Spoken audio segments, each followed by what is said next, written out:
বাস্তব জগতে বা চিন্তা জগতে বস্তু বা ধারণার যে কোনো সুনির্ধারিত সংগ্রহকে আমরা সেট বলি। জার্মান গণিতবিদ জর্জ ক্যান্টন, তার জন্মসাল ছিল 1844 থেকে মৃত্যু সাল 1918, সেট সম্পর্কে প্রথম ব্যাখ্যা ধারণ দেন। আশা করি সবাই বুঝতে পারছো সেট কাকে বলে। জি স্যার। এখানে সবাই একটা স্ক্রিনশট নাও, এটা কিন্তু লিখে রাখতে হবে খাতায়, আমাকে দেখাতে হবে। আর যারা স্ক্রিনশট দিতে পারবে না তারা ওই ভিডিওটা দেখে নেবে, ওখান থেকে নিয়ে নেবে।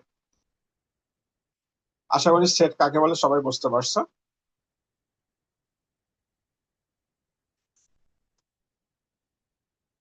তাহলে আমরা কি বলতেছি, সেট কাকে বলে মোটামুটি আলোচনা করলাম, কিভাবে কি সেট গঠন করে সেটা আমরা আলোচনা করলাম। এখন আমরা যদি দেখি, তাহলে দেখো,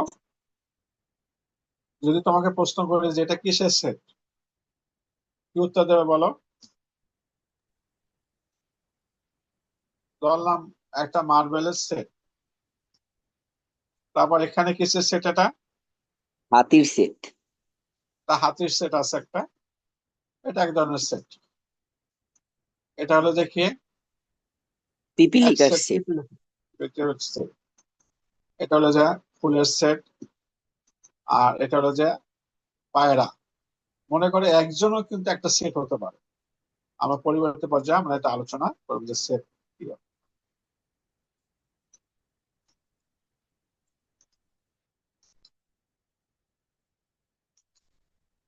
তাহলে সেট সম্পর্কে মোটামুটি আমরা একটা ধারণা পাইলাম যে সেট কাকে বলে, সেটের ধারণা কি। এখন দেখো সেটটাকে কিভাবে প্রকাশ করা হয়, এটা মনোযোগ দিয়ে দেখো। এখানে দেখো সেট এ, প্রথমে যে দেখা যাচ্ছে বাম দিকে যেটা দেখা যাচ্ছে সেট এ। এই সেট এর ভিতরে কি আছে আমার, এই যে সেটটা আছে, এই যে সেট এর ভিতরে কিছু সংখ্যা আছে। আবার সেট বি এর ভিতরে কি আছে, কিছু ইংরেজি অক্ষর আছে। আর সেট সি এর ভিতরে কি আছে, কিছু বাংলা তোমার অক্ষর আছে। তো এইগুলো যে আমরা এই একটা বাক্সের ভিতরে যখন ভরে ভরে রাখছি, এইগুলাকে বলা হবে আমাদের একটা সেট, একত্রে থাকতে হবে। আমরা কিভাবে লিখবো এটা দেখো।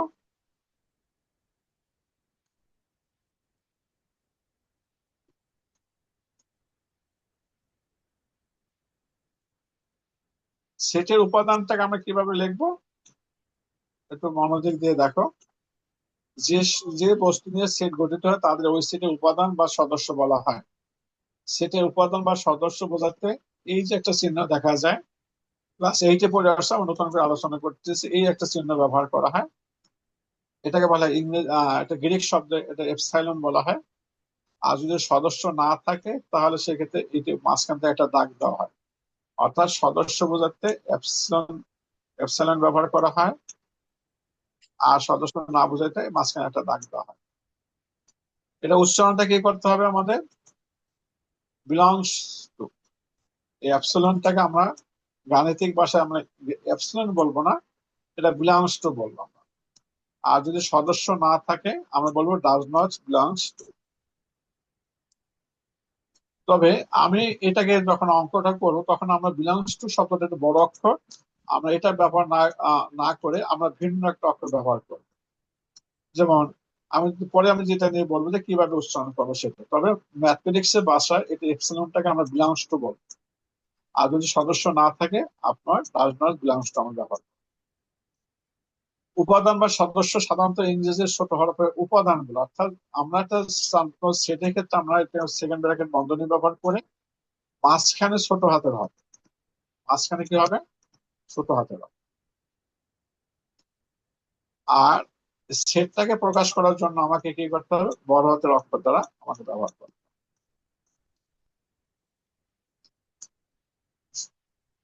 সবাই এখানে একটা শুধুমাত্র একটা স্ক্রিনশট নাও।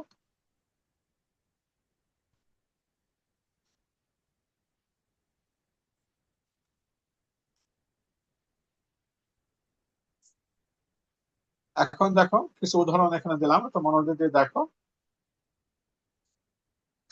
এখানে কি বিলংস টু দেখো, একটা প্রাথমিক আলোচনা কিন্তু সম্পূর্ণ। দেখো এই যে দোয়েল পাখিটা আছে, এই দোয়েল পাখিটা,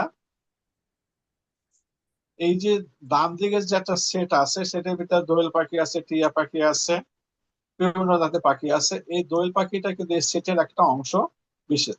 এই জন্য দেখো মাঝখানে বিলংস টু ব্যবহার করা হয়েছে, অর্থাৎ দোয়েল বিলংস টু একটা পাখি সেট। আবার দেখো নিচের দিকে দেখো, এই দ্বিতীয়টা, একটা ফুল, অনেকগুলা ফুলের একটা সদস্য। এই জন্য গোলাপ ফুলটা বিলংস টু এই ফুলের একটা সদস্য। অর্থাৎ বিলংস টু অর্থ যদি সদস্য যদি থাকে তাহলে বিলংস টু ব্যবহার করবে, যদি সদস্য না থাকে আর সেক্ষেত্রে আমরা পরেরটা আমরা দেখতেছি ডাজ নট বিলংস টু। এখন দেখো, এখন যে উদাহরণটা দিলাম আমরা, একটু খেয়াল করে দেখো। এই যে গোলাপ ফুলটা আছে, এই গোলাপ ফুলটা কিন্তু পাখির সদস্য না। এই জন্য আমরা এখানে ব্যবহার করলাম কি ডাজ নট। এই যে দোয়েল পাখিটা, এই দোয়েল পাখিটা কিন্তু এই ফুলের সদস্য না। এই জন্য এখানে ব্যবহার belongs, does not belongs to, অর্থাৎ দোয়েল পাখিটা এই ফুলের সদস্য না। এটা শুধু বোঝানোর জন্য, এখানে কোনো স্ক্রিনশট দেওয়ার কোনো প্রয়োজন এখানে তোমাদের নাই।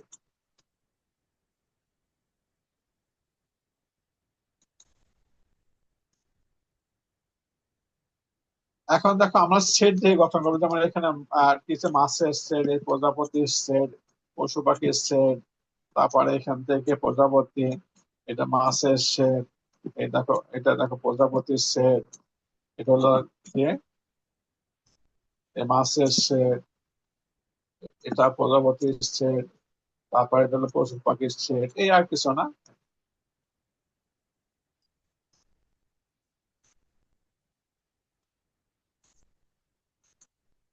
তাহলে এখন দেখো, তাহলে তারপর পাখি আমরা উড়ে শুধু গেলে সেট এটা সম্পর্কে মোটামুটি ধারণাটা নিতে পারছো তোমরা। এরপর হলো যে সেটের উপাদান, আমি কিছু উদাহরণ দেবো, এটা পড়তে হবে না, শুধুমাত্র দেখার জন্য তোমাকে বলতেছে, মনোযোগ দিয়ে দেখো। এখন দেখো এই একটা সেট দেওয়া আছে, এখানে অনেকগুলো সেট দেওয়া আছে, দেখো মনোযোগ দিয়ে দেখো। এই এর সেট এর ভিতরে কি কি উপাদান আছে। এই দেখো জ্যামিতি বক্সে একটা চাঁদা আছে, একটা ত্রিকোণ আছে, একটা স্কেল আছে, এটা একটা ত্রিকোণ, এই বিভিন্ন জিনিস আছে, পেন্সিল আছে। দুই একটা সেট এর ভিতরে কিছু আছে, ফল আছে, পশু পাখি আছে, একটা ফুল আছে, বিভিন্ন জিনিস আছে। আর এখানে দেখো 3 নম্বর সেটের ভিতরে আছে কিছু সংখ্যা আছে, 10 আছে, 200 আছে, 35 আছে, বিভিন্ন জিনিস তোমার এখানে আছে। 77, 89 বক্স আছে, বৃত্ত আছে, ইত্যাদি আছে। এখন আমাকে এখানে বলছে যে এই যে নিচে একটা উদাহরণ বোঝানোর জন্য, আর কিছু না, এখানে এইটা একটা উদাহরণ দেখো। এই যে তোমার এস্টারটা কিন্তু কোন সেটের ভিতরে আছে, সি সেটের ভিতরে আছে। তো সি সেটের ভিতরে আছে, তাহলে আমার এখানে কি চিহ্ন বসবে, এটা বসবে কি বিলংস টু, অর্থাৎ সি সেটটা সত্য। আবার দেখো 89, 89টা কি এই এ সেট, এ সেটে কিন্তু 89টা নাই, তাহলে আমরা এখানে কি ব্যবহার করব, ডাজ নট বিলংস টু। এই যে এটা হলো বিলংস টু, মাঝখান থেকে কেটে দিলে ডাজ নট হবে। আবার দেখো দ্বিতীয়টা আছে কি, একটা চাঁদা আছে, এই চাঁদাটা, এই দেখো চাঁদাটা কিন্তু এ সেটের উপাদান, এই জন্য আমার এখানে কি বসবে, একটা বিলংস টু বসবে এখানে। এই আর কিছু না, অর্থাৎ যেটা হবে সেখানে বিলংস টু বসবে, না হলে কি হবে তোমার, এইটাই কিন্তু এখানে একটা উদাহরণ, জাস্ট একটা উদাহরণ দিয়ে তোমাদের বোঝানোর জন্য এসেছি। এবার আছে যে সেট প্রকাশের পদ্ধতি। সেট প্রকাশের পদ্ধতি, তালিকা পদ্ধতি। দেখো তালিকা পদ্ধতির সেট প্রকাশের দুটো পদ্ধতি আছে, তোমাদের বইতে একটা তালিকা পদ্ধতি আছে। এই, অর্থাৎ এই একটা সেট আছে, তার ভিতরে যতগুলো সংখ্যা আছে, এই সংখ্যার প্রতিটা সংখ্যাকে প্রকাশ করার জন্য, অর্থাৎ 1 থেকে 7 পর্যন্ত প্রকাশ করার জন্য আমরা যেটা ব্যবহার করব, আমরা এটাকে বলবো তালিকা পদ্ধতি। এটাকে বলবো আমরা তালিকা পদ্ধতি। এরপর আছে দেখো, এইখানে আম একটা সেট আছে বি, এই সেটের ভিতরে হলো কি আম, কাঁঠাল, জাম, লিচু। এইটাকে যদি আমরা তালিকা পদ্ধতিতে যদি প্রকাশ করতে চাই, তাহলে কি করতে হবে, এখানে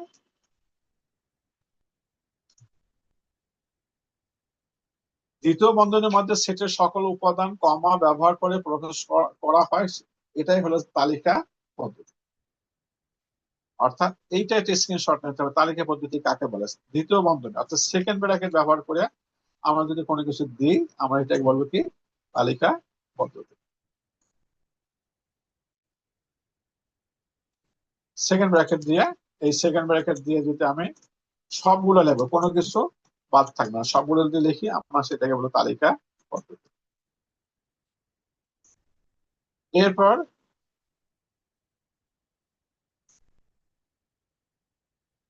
দেখো, এটা তোমাদের বইয়ে একটা অঙ্ক আছে, আমরা পরিবর্তে দেখবো যে তালিকা অর্থাৎ সেট প্রকাশের পদ্ধতি, কয়টা পদ্ধতি আমি বললাম এখানে, একটা তালিকা পদ্ধতি বললাম, আর এটা বললাম কি আমরা সেট গঠন পদ্ধতি।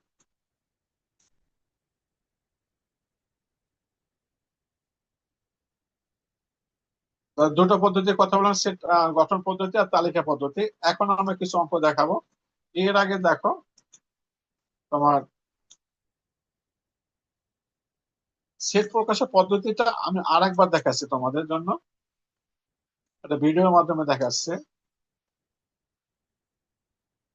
যেটা আগে দেখাইছিলাম 1 2 3 সেট তালিকা পদ্ধতি।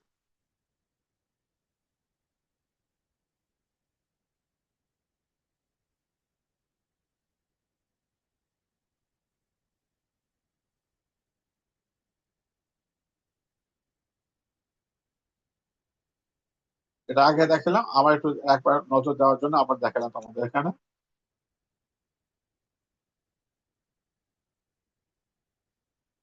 এবার গঠন পদ্ধতি। এখানে দেখো 1 থেকে শুরু করে কত পর্যন্ত সংখ্যা আছে, 8 পর্যন্ত সংখ্যাগুলো আছে। এটাকে আমরা গঠন পদ্ধতি আমরা কিভাবে করি, 1 থেকে শুরু করে কত পর্যন্ত আছে এখানে, 8 পর্যন্ত, 1 এবং 8 এর মাঝখানে সকল সংখ্যাগুলো এখানে আছে। এই সংখ্যাগুলো যদি আমরা একটা সূত্রের সাহায্যে লিখতে চাই, তাহলে আমরা কিভাবে লিখবো, এই লেখাটাই হলো যে আমরা তোমার সেট গঠন পদ্ধতি। অর্থাৎ এ সাজ দ্যাট এক্স স্বাভাবিক সংখ্যা, এক্স নয় চেয়ে তোমার ছোট, এটাকে বলে সেট গঠন পদ্ধতি।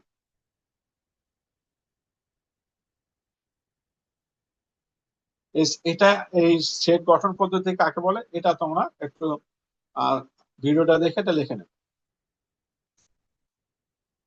মনে রাখতে হবে, এক্সাম্পল অঙ্ক করার ক্ষেত্রে তোমাদের এই তিনটা জিনিস খুব ভালো করে মনে রাখতে হবে। আমরা প্রথম মধ্যে আলোচনা করছি, যারা ক্লাস করছে মোটামুটি আলোচনা করেছিলাম যে এই যে এনটাকে স্বাভাবিক সংখ্যা বলা হয়, এর সদস্য হবে 1 থেকে শুরু করে 1 2 3 4 যত সংখ্যা আছে এটাকে স্বাভাবিক সংখ্যা সেট বলা হয়। এরপর যেটা আছে তোমার, এইগুলো তো মনে রাখবে, পূর্ণ সংখ্যা সেট, যে এন যদি থাকে অর্থাৎ বড় হাতে যদি এন থাকে, তাহলে সেই এন দ্বারা কি বোঝা যাবে, স্বাভাবিক সংখ্যা সেট। আর এটা 1 2 3, আর পূর্ণ সংখ্যার সেটটাকে আমরা জেড দ্বারা প্রকাশ করব। জেড দ্বারা প্রকাশ করা মানে কি, এই স্বাভাবিক সংখ্যাগুলো থাকবে 1 2 3 থেকে, মাইনাস গুলো থাকবে, প্লাস গুলো থাকবে, সাথে শূন্য সংখ্যা থাকবে, এটাকে পূর্ণ সংখ্যা সেট। প্লাস মাইনাস আছে সব, আর শূন্য সহ সকল সংখ্যা হলো পূর্ণ সংখ্যা সেট।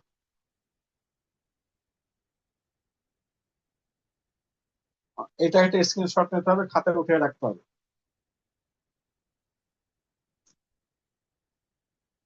আশা করি সবাই স্ক্রিনশট নিয়েছো, না হয় কিন্তু ওইখান থেকে ইউটিউব ভিডিও দেখে এটাকে কমপ্লিট করো। এখন দেখো, এই যে একটা 1 নম্বর অঙ্কটা আছে, ক নম্বরটা এখানে, এটাকে আমরা কি করব, এটা কিন্তু যেটা দেওয়া আছে এটাকে বলা হবে কি পদ্ধতিতে প্রকাশ করতে হবে, তালিকা পদ্ধতিতে প্রকাশ করতে হবে। এই কথাটা অর্থটা হলো কি, এক্স এন, এন এর সদস্য, এক্স বিলংস টু এন, আবার বলতেছে x belongs to N, class 8 পড়ে আসছো। অর্থাৎ এক্সটা কার ভিতরে আছে, এন এ, এনটা কি ছিল কিছুক্ষণ আগে দেখাইছি, স্বাভাবিক সংখ্যা ছিল। যে এক্সটাকে যদি বর্গ করো 9 এর চাইতে বড় হতে হবে, আর ওই এক্সটাকে যদি কিউব করো 130-এর চাইতে ছোট হতো। তোমার ক্লাস 8 এর সাথে আর সহজ করছে, এখানে একটু কঠিন কঠিন হলো। এক্স স্কোয়ার করলে 9 এর চাইতে বড়, কিউব করলে 130-এর চাইতে ছোট। এটা হলো কি প্রাথমিক ধারণা, অনেকে কিন্তু এটা জানো, অনেকে হয়তো ক্লাসটা ভালো লাগতে পারে, নাও লাগতে পারে, কিন্তু তোমার এটা জানতে হবে। তাহলে কি হবে, আমি এক্স এর মানটা 1 ধরলাম, এক্স তো স্বাভাবিক সংখ্যা তোমরা জানো, এই এক্স এর মানটা 1 ধরলাম। এই 1 ধরার পর যদি বর্গ করি তাহলে পাইলাম কত 1, আর যদি কিউব করি তাহলেও পাইলাম 1। কিন্তু আমাকে বলছে এক্স স্কোয়ার যদি করি তাহলে 9 এর চাইতে বড় হতে হবে, কিন্তু পাইছি এখানে কত 1। এটা হবে না, অর্থাৎ এক্স এর মানটা 1 হবে না।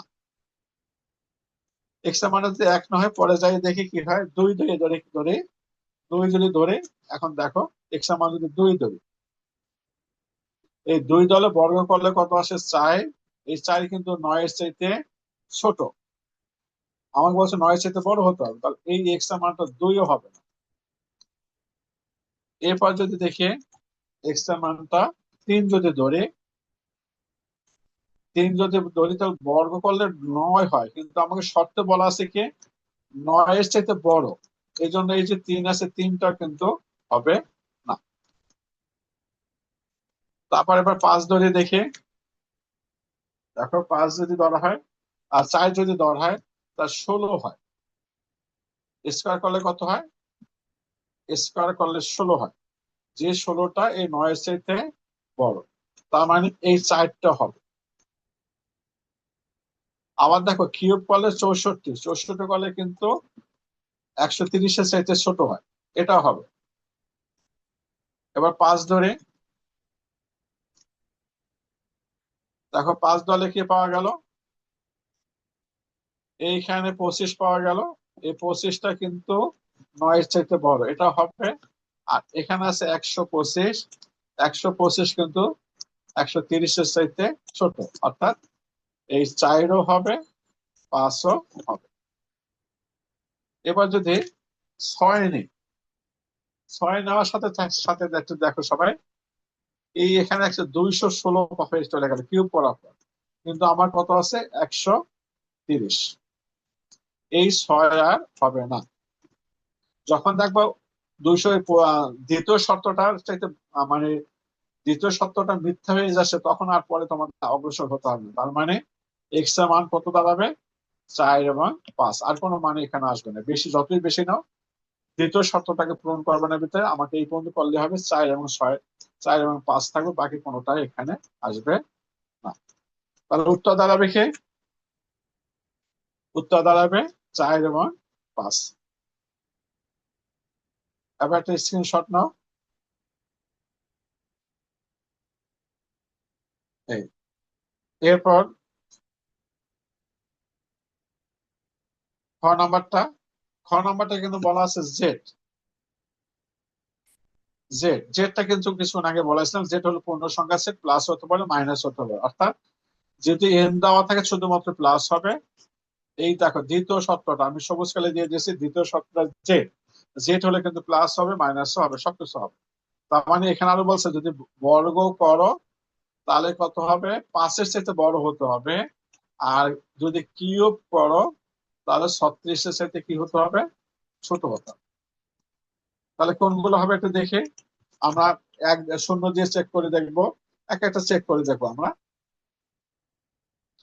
দেখো শূন্য দিয়ে যদি চেক করি তাহলে কি দেখা যায়, শূন্য দিয়ে চেক করার পর স্কোয়ার করার পর শূন্য আসলো। শূন্য মানে কিন্তু 5-এর চাইতে ছোট, অর্থাৎ এটা হবে না। এরকম এক এক করে আমরা চেক করতে থাকবো, যেগুলো হয় সেগুলো হবে। +1 -1 দেখলাম, তারপর +2 +3 ধরলাম, 3 ধরলাম, 4 ধরলাম। এবার একটু দেখি, আমি একটু আলোচনা করি এক একটা করে। এই দেখো, আমরা যখন এক্স এর মানটা 3 ধরলাম, এই দেখো প্লাস মাইনাস +3 -3, এটাকে স্কয়ার করলে কি হয় 9 হয়। 9 মানে কি এই 5-এর চাইতে বড়, তার মানে এটা হবে। উপরে গুলো কিন্তু হবে না। আবার কিউব করলে হয় +-27, অর্থাৎ 36-এর চাইতে ছোট, এটা হবে। আবার দেখো এক্স এর মান +-4 যদি ধরে তাহলে এখানে 16 হয়। এই 16টা কিন্তু এটার সাথে তোমার মিলে, কিন্তু এখানে 64, 64 +64, মনে রাখবা +64 আর -64, এই দুটার ভিতরে দেখো +64টা কিন্তু বড়, এই 36-এর চাইতে বড়। আর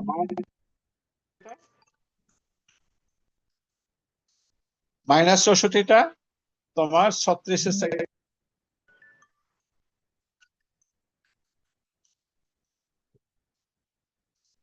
36-এর সাথে ছোট। অর্থাৎ এই মাইনাস গুলা তোমার হবে, প্লাস গুলো একটাও হবে না। তাহলে আমরা সেক্ষেত্রে কি হবে, এরপর সামনে যতই যাবে সবগুলোই হবে, অন্যগুলো হবে না। এই মাইনাস গুলো সব হবে। তাহলে আমার উত্তর কি হবে? সময় না।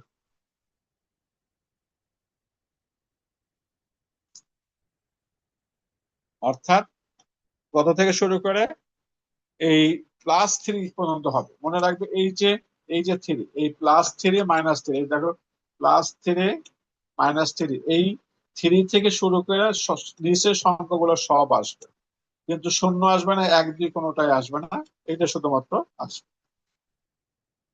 বাকি কিছু আমি শুধুমাত্র দেখাই দেবো, বাকিগুলো তোমার শুধু উঠাই নেবে। গুণনীয়ক সেট,